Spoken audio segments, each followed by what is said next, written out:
మన క్లారిఫికేషన్ ఇస్తానని అంటున్నారు. వేదిక మీద పెద్దలు, మిత్రులందరికీ నమస్కారం. మనం అందరూ బహుశా మిత్రులు చాలామంది పరకాల కోసం కూడా వచ్చి ఉంటారని నేను నా తెలివితేటలతో ఊహిస్తున్నా. పరకాల ప్రభాకర్ పుస్తకాన్ని ఆవిష్కరించడం సంతోషం. అష్టావంకర్ల నవభారతం. వాస్తవంగా మేమంతా ఛానల్స్లో ఈ డిబేట్స్ అన్నీ మొదలుపెట్టినప్పుడు ప్రతిధ్వని ఎక్కువగా, అప్పుడు నేను అప్పుడు సరదాగా ప్రతిధ్వని కాదు, ఇది ప్రతి దినధ్వని అనేవాడిని. అంటే రోజు పెడుతుండేవాడు కదా ఏదో ఒకటి. కానీ చాలా సాహసోపేతంతో భారతదేశంలో ఇప్పుడున్న పరిస్థితుల్లో అనేక మంది వెనకడుగు వేస్తున్నప్పుడు ప్రబీర్ పురకాయస్థ లాంటి ప్రజా యోధులను నిర్బంధించి రకరకాలుగా వేధిస్తున్నటువంటి సమయంలో నిజానికి కొంతకాలం ఆ శిబిరంతో ప్రత్యక్షపరిచే మోడీతో కూడా చాలా పరిచయం ఉన్న వ్యక్తి ప్రభాకర్. ఆయన సాహసించి ఇంత మంచి పుస్తకం రాయటం, ఇది భారతదేశంలో ఒక ఇన్స్ట్రుమెంట్గా ఉంది. చాలా చోట్ల ఆయన వెళ్తూ దీని గురించి చెప్తాడు, వక్త కూడా. కాబట్టి ఆయన వచ్చి ఉంటే బాగుండేది. ఏదైనా మీరు ఈ పుస్తకం చదివిన తర్వాత చాలా కోణాలు, ఎందుకంటే మనం మోడీ 3D అనుకోవాలి, మోడీని 3D అని చదువుకోవాలి. దానికి అనేక డైమెన్షన్స్ ఉంటాయి. వాటి అన్నింటినీ కూడా ఈ పుస్తకంలో చెప్పారు. మనం ఆవిష్కరించుకున్నాం కాబట్టి పురకాయస్థ ఈరోజు భారతదేశంలో సాగుతున్నటువంటి పరిస్థితికి ప్రతిబింబంగా ఉన్నాడు. మేధావుల యొక్క కర్తవ్యానికి, ప్రజాస్వామ్య యోధులు, మరీ ముఖ్యంగా మీడియా మీద ఉన్నటువంటి బృహత్తరమైనటువంటి బాధ్యతకు, పరీక్షకు కూడా ఆయన జీవితం ఒక ప్రతీకగా ఉంది, ప్రతిబింబంగా ఉంది. ఆయన వెంటనే విడుదల చేయాలని కూడా మన సమావేశం అంతటి తరఫున కూడా మనం కోరవలసినటువంటి ఒక సందర్భం. ఆయనకు సంఘీభావం చెప్తూ ఆయనలాగే పోరాడేటటువంటి యోధులు, కలం యోధులు, మామూలు పోరాట యోధులు, అక్షర యోధులు అందరూ కూడా పురకాయస్థ. మిత్రులారా, రాజ్యాంగ పరిరక్షణకు ఈరోజు మనం రోల్ ఆఫ్ ఇన్వెస్టిగేటివ్ ఏజెన్సీస్ అనేదానికి ఏంటని నాకు అది టైటిల్ చూస్తుంటే ఒకటి అనిపిస్తుంది. Investigative agencies in recent times అనేదాన్ని డీసెంట్ టైమ్స్ అనేవి ఒకప్పుడు ఎప్పుడైనా ఉండేవా, ఉంటే అప్పుడు ఎలా ఉండేది అనేది మొదటిది. ఇన్వెస్టిగేటివ్ ఏజెన్సీస్ అనేవి ఇప్పుడు ఇన్స్టిగేటెడ్ ఏజెన్సీస్గా ఎలా మారిపోయాయి అనేది రెండో విషయం. ఈ రెండు కూడా నేను కేవలం ఏదో పదాల గారడీ కోసం నేను చెప్పట్లేదు. ది క్యారెక్టర్, రాజ్యం యొక్క స్వభావం, రాజ్య స్వభావంతో కూడా సంస్థల యొక్క స్వభావం ఎలా మారుతుంటుంది అనడానికి ఈ ఇన్స్టిగేషన్ కంటే వేరే ఉదాహరణ అక్కర్లేదు. ఇప్పుడు ప్రతి వాళ్ళకు కూడా తెలుసు, మామూలుగా మోదీ లేకపోతే బీజేపీ, ఆర్ఎస్ఎస్, సంఘ పరివార్ ఇవంటే త్రిశూలాన్ని దానికి సింబల్గా చూపుతుంటారు. నిజానికి మోడీ గారి దగ్గర 2 త్రిశూలాలు ఉన్నాయి. ఒకటి భక్తికి సంబంధించినటువంటి లేదా రాజకీయ యుక్తికి సంబంధించినటువంటి త్రిశూలం, రెండవది ఈడీ, సిబిఐ, ఐటీ అనేటటువంటి మూడిటితో కూడినటువంటి 2 త్రిశూలాలు. 2 స్త్రీలు ధరించి 2 పెక్స్ బిగించి వెలుగు శబ్ద విరించి అని శ్రీశ్రీ గురించి ఆరోద్రప్పుడు ఎప్పుడో రాశాడు. 2 స్త్రీలు ధరించి 2 పెక్స్ బిగించి. అట్లాగే మోడీ గారు ఈ 2 త్రిశూలాలు ధరించి ఈరోజున భారతదేశాన్ని ఏలుతున్నటువంటి ఒక ప్రత్యేకమైన పరిస్థితిని మనము చూస్తూ ఉన్నాము.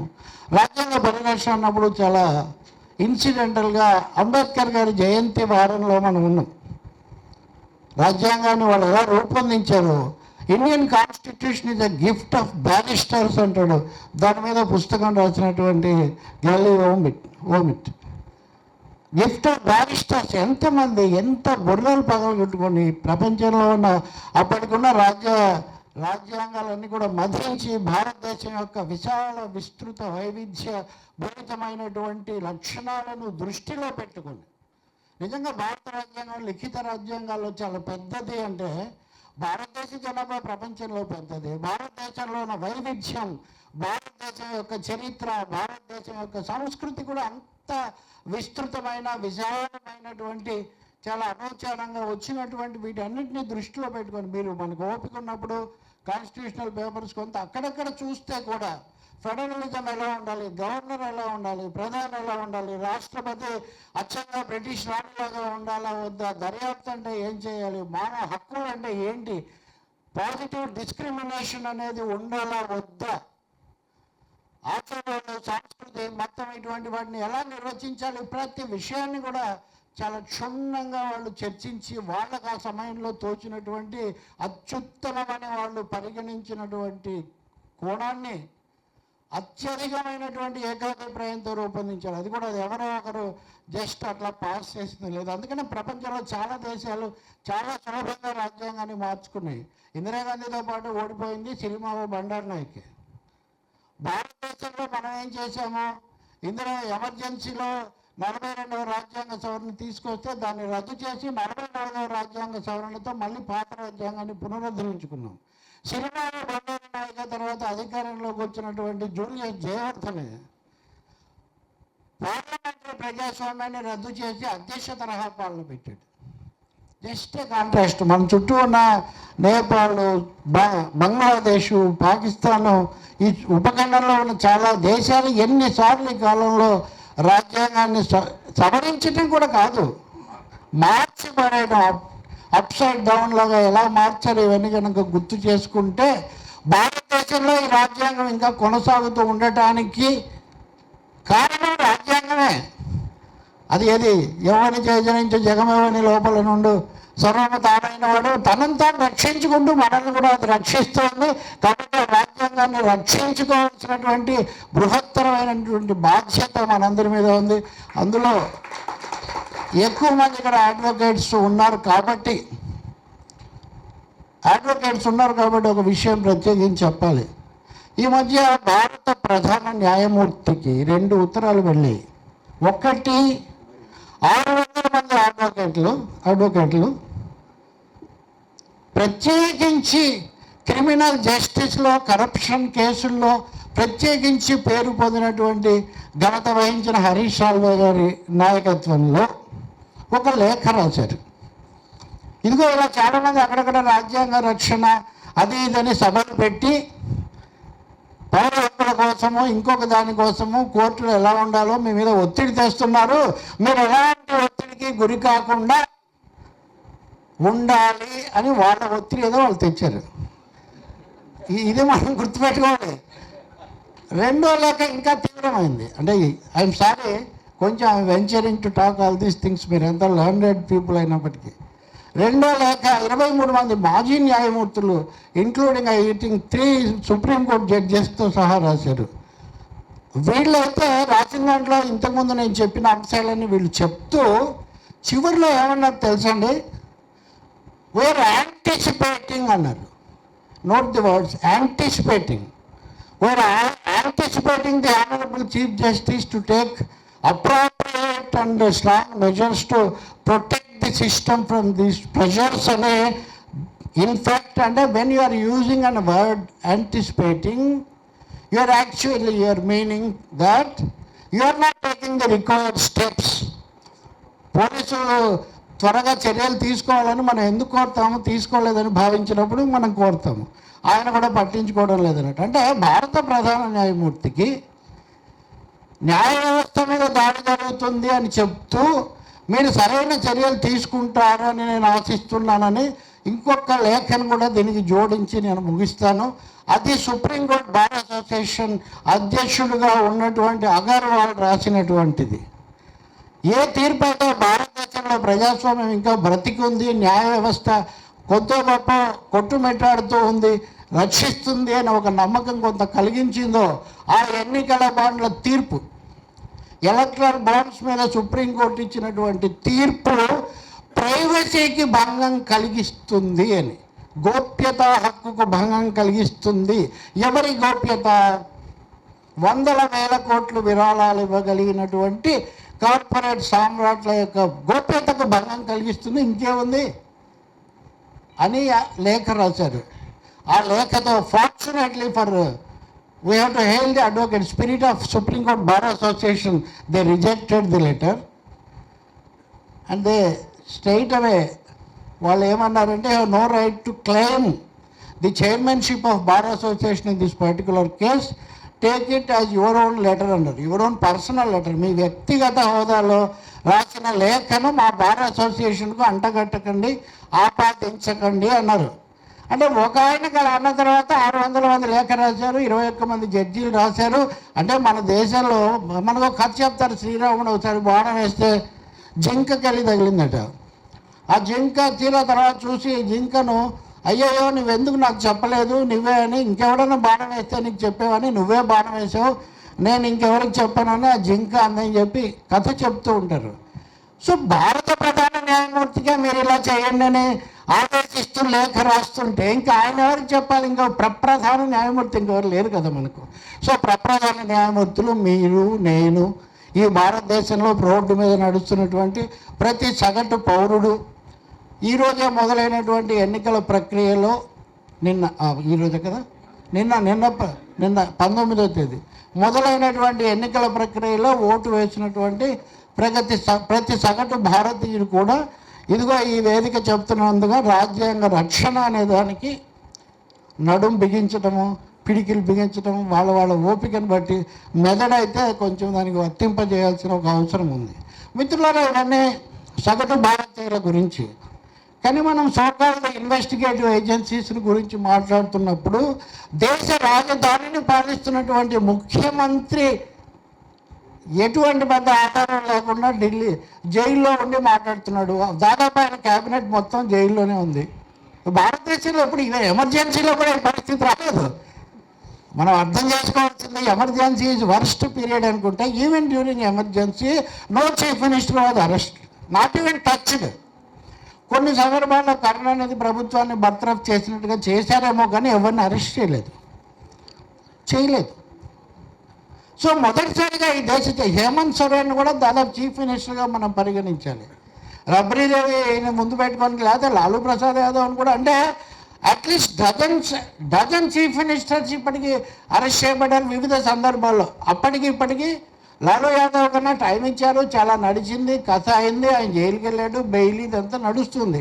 కానీ ఇప్పుడు ఏం జరుగుతుంది? హేమంత్ సోరెన్ కానీ ఇప్పుడు ఈయన కానీ, అంతకుముందు ఛత్తీస్గఢ్ ముఖ్యమంత్రి భూపేష్ బఘెల్ ఆ యాప్ అనేది, మహదేవన్ యాప్ అనేది ఒకటేదో ఆయనకు సంబంధం ఉందని ఒక పెద్ద కథ చాలా నడిచింది. ఆయన కూడా దాదాపు అంతగా టార్గెట్ చేశారు, అది జరగలేదు. అంటే నేను చెప్పేది ఏంటంటే, సీఎం అంటే కామన్ మ్యాన్, ఆమ్ ఆద్మీ అని కేజ్రీవాల్ చెప్తుంటాడు. ఇప్పుడు ఆమ్ ఆద్మీకి ఉండేటటువంటి రక్షణ కూడా ఆమ్ ఆద్మీ ముఖ్యమంత్రికి లేకుండా పోయింది. చాలా ఆశ్చర్యం ఏమంటే, మీడియాలో చెప్పే చాలామంది వ్యాఖ్యాతలు మనకంటే చాలా పెద్ద పెద్ద వాళ్ళు ఈ ఘటన నుంచి ఎలాంటి గుణపాఠం తీసుకోవాలి, ఏం తీసుకున్నారు అంటే, ఆమ్ ఆద్మీ పార్టీ అనేది అవినీతి మీద పోరాటానికి సంకేతం అనుకున్నాము, కానీ ఆ ముఖ్యమంత్రి ఆయనే అరెస్ట్ అయిపోయిన తర్వాత మా కళలు చెదిరిపోయాయి అన్నారు. కానీ నిజంగా చెదిరిపోవాల్సిన కళలు ఏమిటి అంటే, బుద్ధిజీవులు, ఆలోచనాపరులైన వాళ్ళు ఒక ప్రత్యామ్నాయాన్ని తెచ్చుకొని వచ్చి వాళ్ళ చేతనైనంతలో కూర్చోబెట్టినప్పటికీ దాన్ని బతకనిచ్చేటటువంటి పరిస్థితి లేదు. చట్టాన్ని అడ్డం పెట్టుకొని దాన్ని వెంటాడి వేధించే పరిస్థితి దేశంలో ఉంది అని వీళ్ళందరూ కూడా గుణపాఠం తీసుకొని ఉండాల్సింది. ఫర్ ఆల్ ప్రాక్టికల్ పర్పసెస్ ఏమనుకున్నారు? హేమంత్ సోరెన్ అరెస్ట్ చేస్తే జార్ఖండ్ ముక్తి మోర్చా రద్దయిపోతుంది, బీజేపీలో కలిసిపోతుంది, ఇంకా మనదే రాజ్యం, అంతే కదా. అలాగే ఆమ్ ఆద్మీ పార్టీ అనేది ఎంతో కాలం ఉండదు, కాబట్టి దానికి సంబంధించిన కొన్ని సన్నాహాలు కూడా జరిగి ఉంటాయి. సో వెంటనే ఆమ్ ఆద్మీ పార్టీ ఢిల్లీ కూడా మన ఏలుబడిలోకి వస్తుంది, ఇలా భావించబడింది. అంటే నేను పొలిటికల్ పార్ట్ చెప్పట్లేదు, రాజకీయాల్లో చెప్పాలంటే ఇంకా చాలా ఎక్కువ చెప్పచ్చు. ఈ ఇన్వెస్టిగేటివ్ ఏజెన్సీస్ ద్వారా చేసిన పని యొక్క wider implications on the constitutional mechanism of the country నేను చెప్తున్నాను. That much I'm telling. ఈ ఇన్వెస్టిగేటివ్ ఏజెన్సీ కింద షమీం గారు చెప్పినట్టు ఏంటి ఆధారం? నాకు ఒక అప్రూవర్ చెప్పాడు. అప్రూవర్ ఎప్పుడు చెప్పాడు, ఎన్నిసార్ల తర్వాత చెప్పాడు, ఎన్ని అరెస్టుల తర్వాత చెప్పాడు? అప్రూవర్ చెప్పిన దానికి చట్టంలో ఇంతకుముందు ఎంత విలువ ఉంది అవన్నీ అక్కర్లేదు కదా. మా పిఎంఎల్ఏ చట్టం ఉంది. పిఎంఎల్ఏ చట్టం కానీ ఈడీ అనేది కానీ ఎలా ఏర్పడ్డాయి? ఇది చాలా ముఖ్యమైన అంశం. ఐక్యరాజ్య సమితి ప్రపంచ దేశాల్లో అవినీతిని అరికట్టడానికి ఏదైనా ఒక ప్రతి దేశం నిర్దిష్టమైన చర్య తీసుకోవాలి, స్పెసిఫిక్ యాక్షన్ తీసుకోవాలి అని చెప్పినప్పుడు మన parliament prevention of money laundering act అనేది ఒక జనరల్ టర్మ్స్లో వాట్ ఈజ్ యువర్ యాక్ట్ అంటే ఇదిగో మా యాక్టు, ఇదిగో కుటుంబ నియంత్రణకు ఏముందంటే ఇదిగో మా విధానం, ఇది ప్రతి దేశం ఒక మోడల్ పెట్టుకున్నట్టుగా పిఎంఎల్ఏ పెట్టారు. తర్వాత దాన్ని అలా పెంచుతూ వెళ్ళారు. చివరికి ఇది వడదట్టి మెయిన్ యాక్చువల్లీ మనీని లాండ్రీలో వేసి ఉతికినట్టుగా నల్ల డబ్బు తెల్లగా చేసుకోవటమే కదా, దాన్ని ఆపటం నిజానికి. అంటే ఇది ఏమైంది, ఇది ప్రాక్టికల్గా మళ్ళీ మాకు వాషింగ్ మెషిన్ నిర్మా వచ్చింది. ఇప్పుడు అదేమో లాండ్రింగ్. ఈ రెండింటికి ఉన్న సంబంధం చూడండి, dialectical relation between both the terms. ప్రతిదానికి యాంటీడోట్ ఉంటుంది కదా, ప్రతిదానికి ఒక ఇది ఉన్నట్టుగా నేచర్లో. When there is an act for money laundering you have to invent a washing machine Nirma. So సింపుల్గా ఈ మాత్ర వేసుకుంటే, ఇప్పుడు మళ్ళీ మాత్రలు అంటే మనకు పతంజలి మహానుభావుడు గుర్తొస్తాడు మళ్ళీ అంటే ఇవన్నీ facts are stranger than fiction అన్నట్టుగా ఎవరు కూడా కల్పనల్లో చెప్పలేనన్ని ఘటనలు మన కళ్ళ ముందు జరుగుతున్నాయి. దాదాపు ఇక్కడ ఉన్న వాళ్ళలో ఒక సగం మంది 50, 60, 60 ఏళ్ళ వాళ్ళు ఉన్నారనుకుంటే ఈ షుగర్ పోదని తెలుసు, దగ్గు పోదని తెలుసు, ఇంకా చాలా పోవని తెలిసి కూడా ఎన్ని మందులు నమ్మి మనం బ్రతుకుతున్నాము. సంథింగ్ లైక్ దట్ కదా.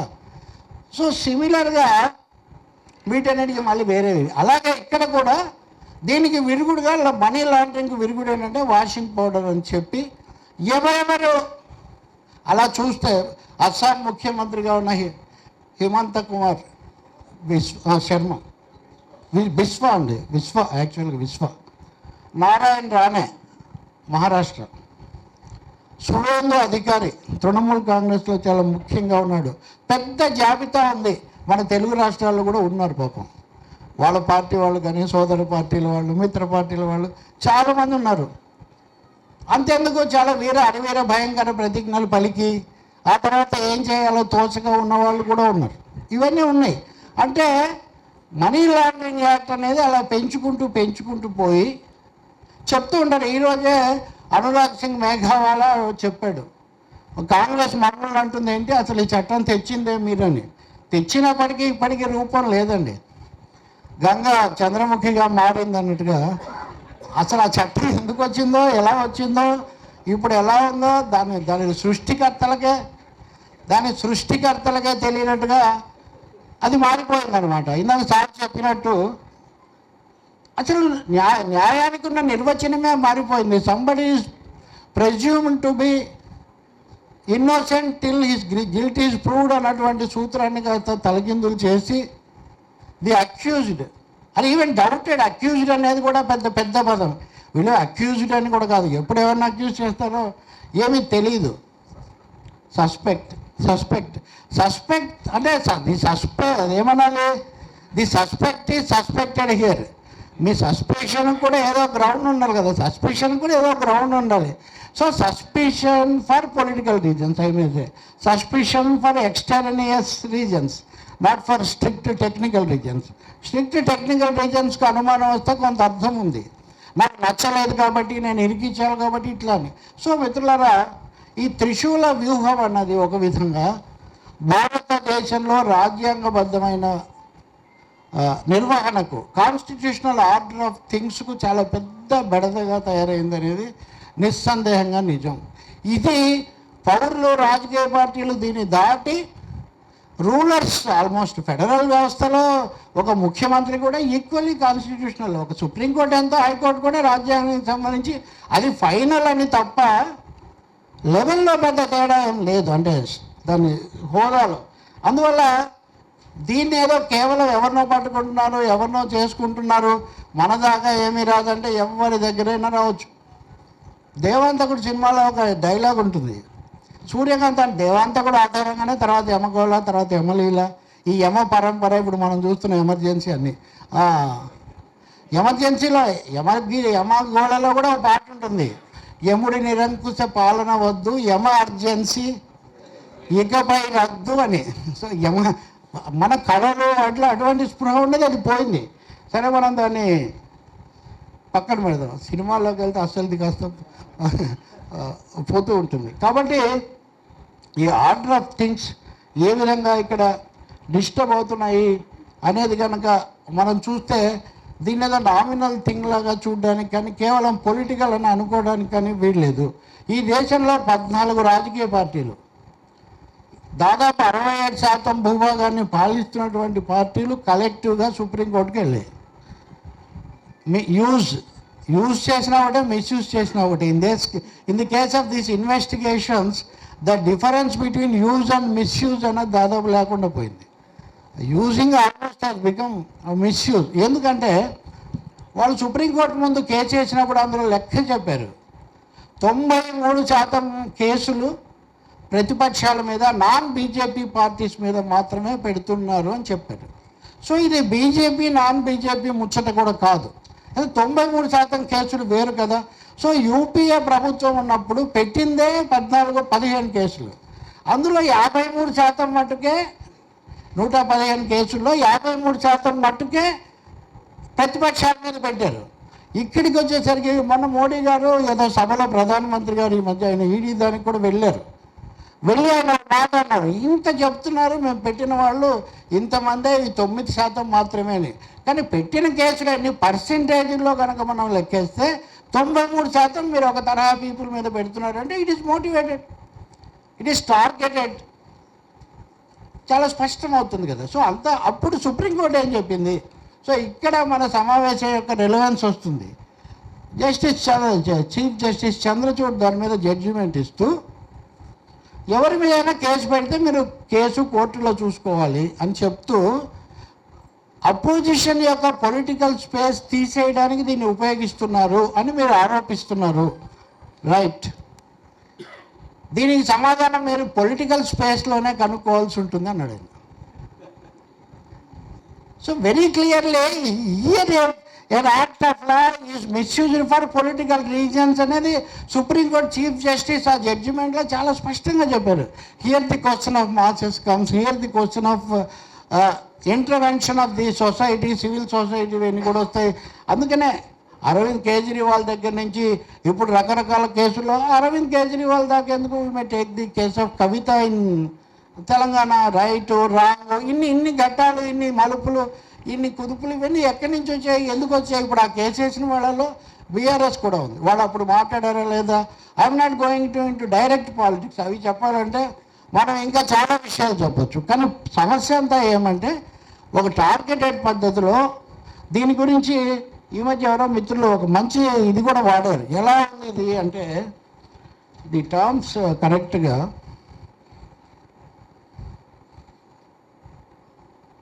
క్లియర్, డెలిబరేట్, సినిస్టర్, చాలా క్లియర్గా చాలా డెలిబరేట్గా చాలా సినిస్టర్ ప్యాటర్న్లో ఇది జరుగుతూ ఉంది అని చెప్పారు.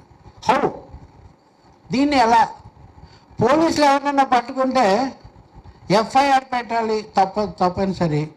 ఎఫ్ఐఆర్తో ఈక్వల్ అయింది ECIR as for as ED is concern. కానీ ఈసీఐఆర్ లేకుండా కూడా చేయొచ్చు, పోలీసులు ఎఫ్ఐఆర్ లేకుండా చేయకూడదు. సార్ ఇక్కడే ఉన్నారు కదా. కానీ ఈడీకి ఈసీఐఆర్ లేకుండా చేసే అధికారం ఇచ్చారు. నిజంగా మీరు హై ప్రొఫైల్ కేసులు వాటన్నిటిని మీరు అనుకున్నప్పుడు మామూలు కంటే స్ట్రింజెంట్గా, మామూలు కంటే టఫ్గా, మామూలు కంటే టెక్నికల్గా, సర్జికల్గా ఉండాల్సిన వాటిని ఇంత విశృంఖలమైన విచ్చలవిడి అధికారాలు ఎందుకు ఇచ్చారు? ఎవరు వాళ్ళని నడిపిస్తున్నారు? హియర్ నేను ఇక్కడ ఒక చిన్న బ్రేక్ తీసుకొని మనం సిబిఐ దగ్గరికి వెళ్తాం. సిబిఐ సార్, సిబిఐ అది వీఆర్నో సిబిఐనే పంజరంలో చిలుక అన్నారు, బర్డ్ ఇన్ ది కేస్ అని ఎవరన్నారు? నేను కాదు, విద్యాసాగర్ గారు కాదు, సిబిఐ డైరెక్టర్ అన్నాడు. ఎక్కడన్నాడు? సుప్రీంకోర్టులో అన్నాడు. మిత్రులారా, అన్నప్పుడు వాజ్పేయి గారు కూడా ఉన్నారు. ఉన్నంత మోదీ వచ్చిన తర్వాత వాజ్పేయి గారు అనే ధర్మాత్ముడు, మహాత్ముడు, అసలు ఇట్లాంటి వాళ్ళు కూడా ఉంటారా? జైపాల్ రెడ్డి గారు ఒకసారి అన్నారు నాతో, ఏమనంటే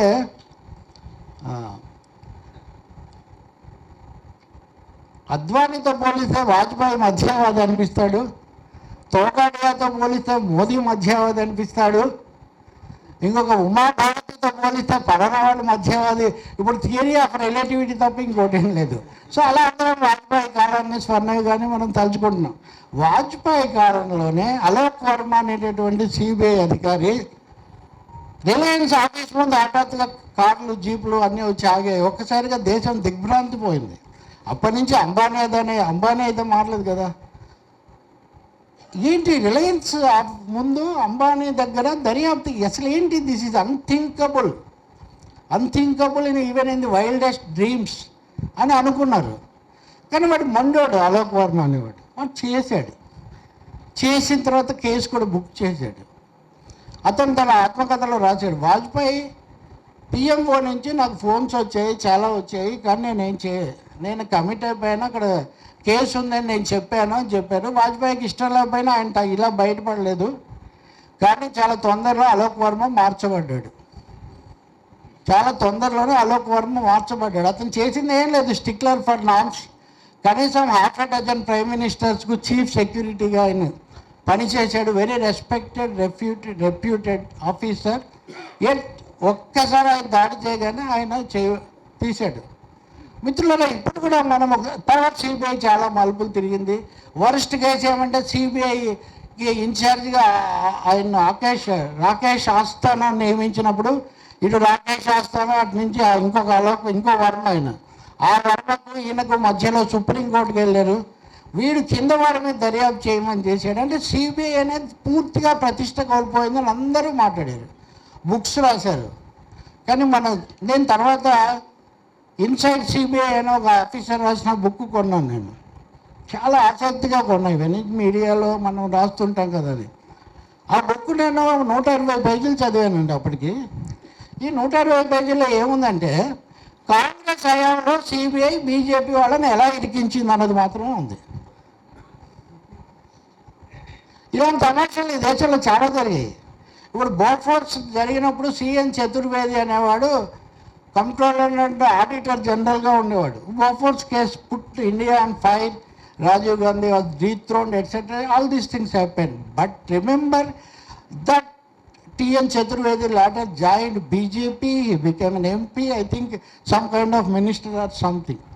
సో సిబిఐ మీద నేను చదివిన బుక్ కూడా అటువంటిది. ఎనీవే, వాజ్పేయి ప్రైమ్ మినిస్టర్ అయ్యాక ఒకసారి అడిగారు, సిబిఐకి ప్రభుత్వం నుంచి విముక్తి కలిగించాలని మీరు అన్నారు కదా, ఇప్పుడు ఏంటంటే ప్రతిపక్షంలో ఉన్నప్పుడు చెప్తూ ఉంటాము, అధికారంలోకి వచ్చాక పరిస్థితి ఏం మార్చలేదు. సో అలా పెరిగి మన్మోహన్ సింగ్ హయాంలో రకరకాల 2G స్పెక్ట్రంలు ఈ కేసులన్నీ చూసి మోదీ గారి హయాంకి వచ్చేసరికి సిబిఐ కానీ ఈడీకి ప్రధాన సాధనంగా మారినటువంటి ఈ ప్రివెన్షన్ ఆఫ్ మనీ లాండరింగ్ కాస్త prevention of opposition and democratic activity యాక్ట్గా మారిపోయి, అలాగే కొంతమంది అంటారు వెంటనే ప్రతి సభలో Modi because he happens to the prime minister, I'm referring him, nothing personal. Modi ఆయన గురించి వేరే ఏమి కొంతమంది ఏదో మోడీ బ్యాషింగ్ అటువంటివి ఏం కాదు. బికాజ్ ఈరోజు ఆయన అక్కడ ఉన్నాడు కాబట్టి ప్రతి సభలో నేను భారతదేశంలో అవినీతిని అరికడతాను, రాజీ పడేదే లేదు, ఇలాంటివన్నీ. బట్ బిగ్గెస్ట్ మనీ లాండరింగ్ ఎప్పుడు జరిగింది ఈ దేశంలో?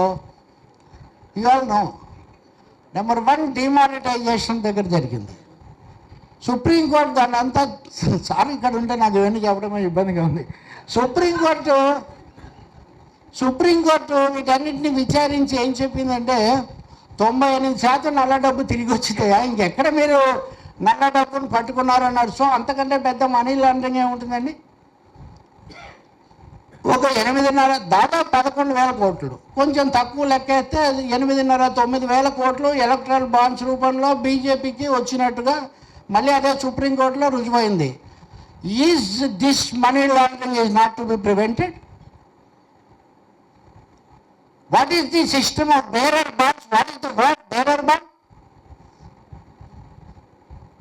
ఆఫ్టర్ ఆల్ ఇంకొక వర్స్ట్ ఎగ్జాంపుల్ చెప్తాను. కర్ణాటకలో ఒక బీజేపీ ఎమ్మెల్యే, హిజ్ నేమ్, అతను 6.7 కోట్లు తీసుకుని పట్టుబడ్డాడు డబ్బుతో సహా.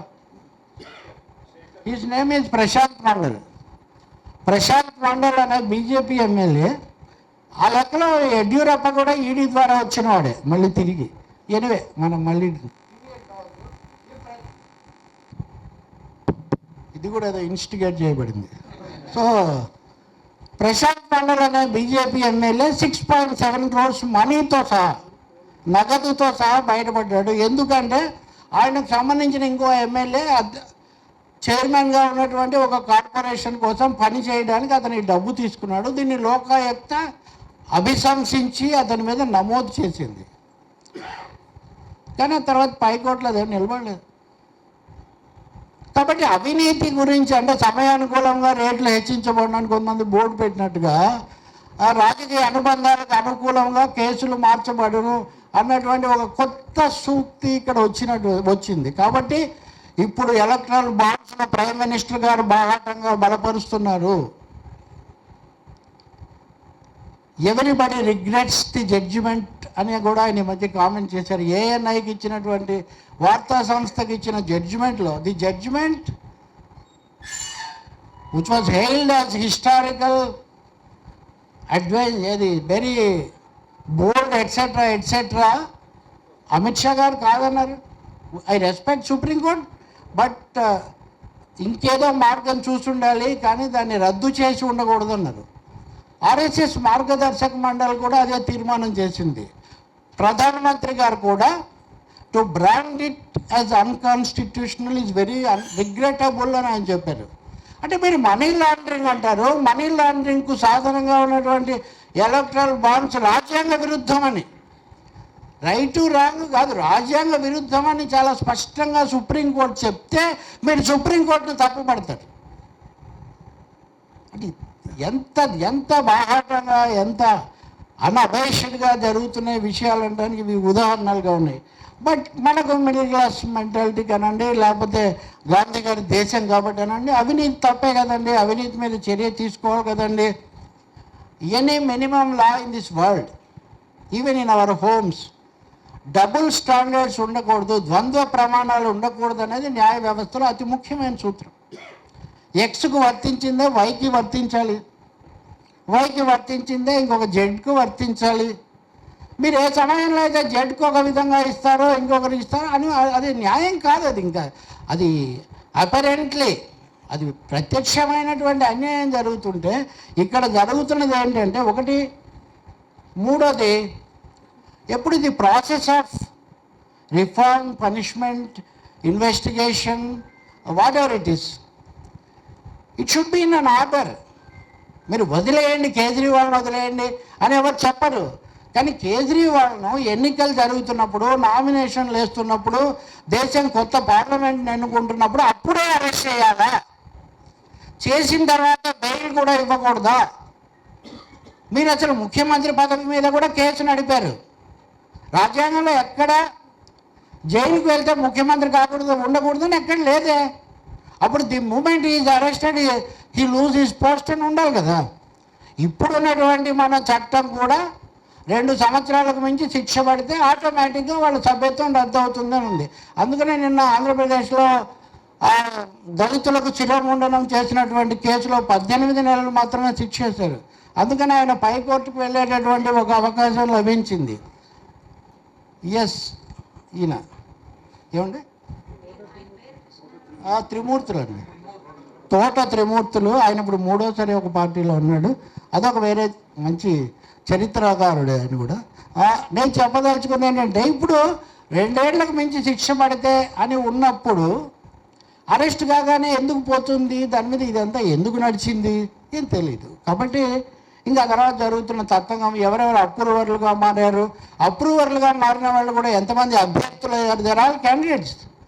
ఇప్పుడు 2 తెలుగు రాష్ట్రాల్లో అభ్యర్థులుగా ఉన్న వాళ్ళలో చాలామంది, కొద్దిమంది అట్లీస్ట్ అప్రూవర్లుగా మారిన వాళ్ళు ఉన్నారు.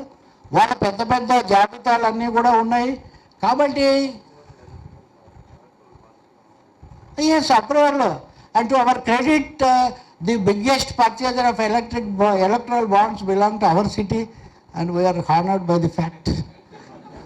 ఎస్ ఎస్, దట్ వే వాళ్ళు చాలా వాళ్ళు చాలా సోషలిస్టిక్. వాళ్ళు పాపం వైసీపీకి కొన్నారు, టీడీపీకి కొన్నారు, జనసేనకు కూడా కొన్నారు, బీఆర్ఎస్కి కూడా కొన్నారు. కాబట్టి corporate India no bounds, no ఏమనాలి, డిస్క్రిమినేషన్. అందరూ తమకు ఎవరెవరైతే సేవ చేస్తారో వాళ్ళందరినీ వాళ్ళు సత్కరిస్తారు.